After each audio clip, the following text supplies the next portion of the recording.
the second largest of all the large whale species. They can grow up to 80 feet long.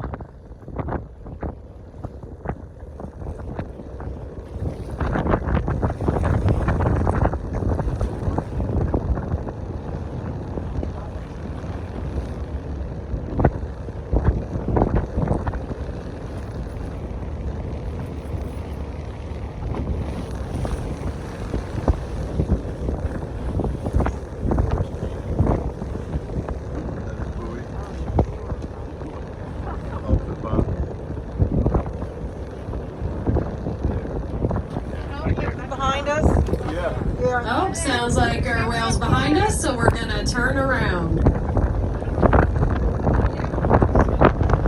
As you can tell, the movements of this whale are highly unpredictable. We never know where they're gonna be or what they're gonna do next.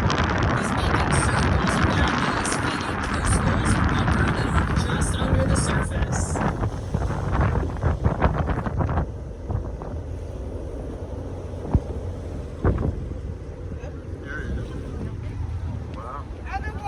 O'clock. 11 o'clock. All right, so we're looking at 10 o'clock right now. You know, it almost seemed like it was a vast area that was covered, right? I think it was more like a dare, but it must have really moved. 11 o'clock. There's our deep dive, and we're going to see those tail flukes. Beautiful. Yeah, it certainly was.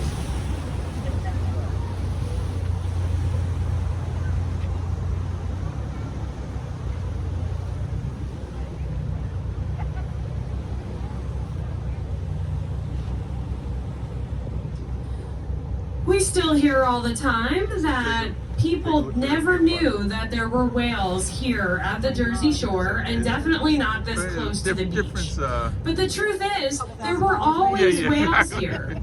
A few hundred years ago, we had different species of whales that could be found.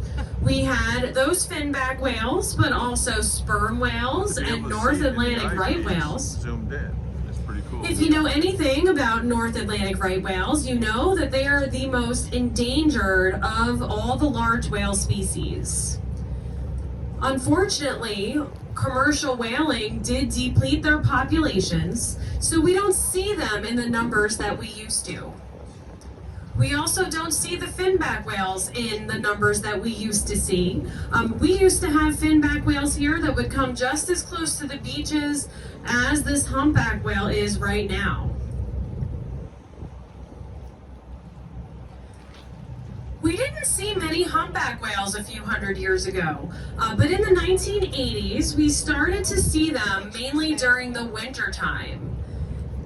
There were a few sightings during summer that continued into about the 1990s. Then at about 2014, we had a huge spike in humpback whales here in the spring, summer, and fall. And that has continued every year since. So we see more and more humpback whales here every single year. In 2012, we identified only 4 individual humpback whales, and last year we identified almost 80. So that's a big difference. I'm going to play with the video on the next one. I can see the video through the screen as I'm recording, which usually you can't. I guess that's mirrorless. So. Yeah, it's the first I've seen, you know.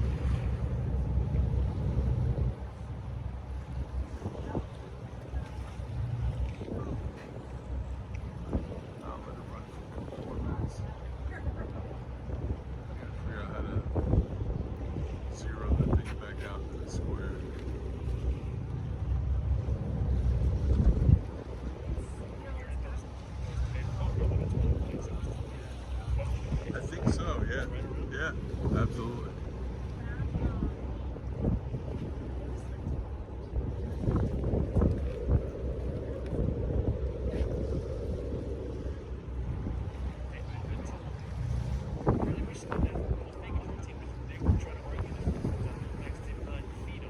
Right, correct.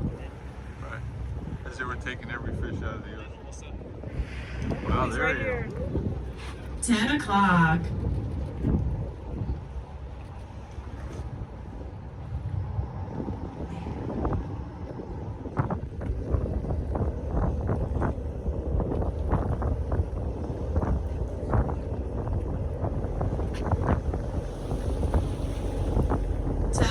Coming up.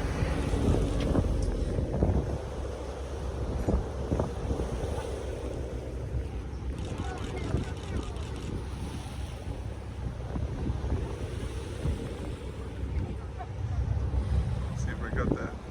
I got it. I don't know what I got, but I got it.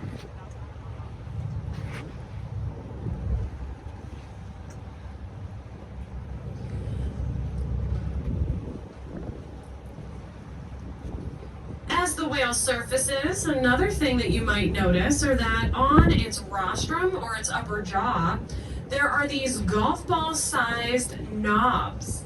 And what these are called tubercles, and each one of them is a hair follicle. Now, humpback whales are mammals, and all mammals have hair at some point in their lives. So every single one of these tubercles contains one single hair. And we believe that they use this for some type of sensory perception related to finding prey. The next thing that you'll notice is the whale's blowholes. There's more than one. All baleen whales do have 2 blowholes, while all of our toothed whales, which are our dolphins, our orcas, and our sperm whales, all have just one single blowhole.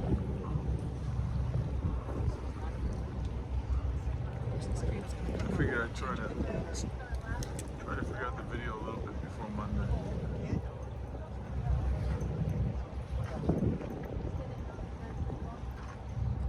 I mentioned that there are some unique white scars on the dorsal fin of this whale.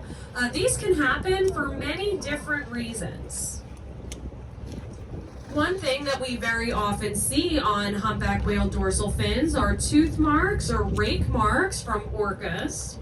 Now, we don't see orcas this close to the Jersey Shore, but at some point during their migration, they do encounter orcas, and they like to nibble on the young humpback whales' tails and dorsal fins.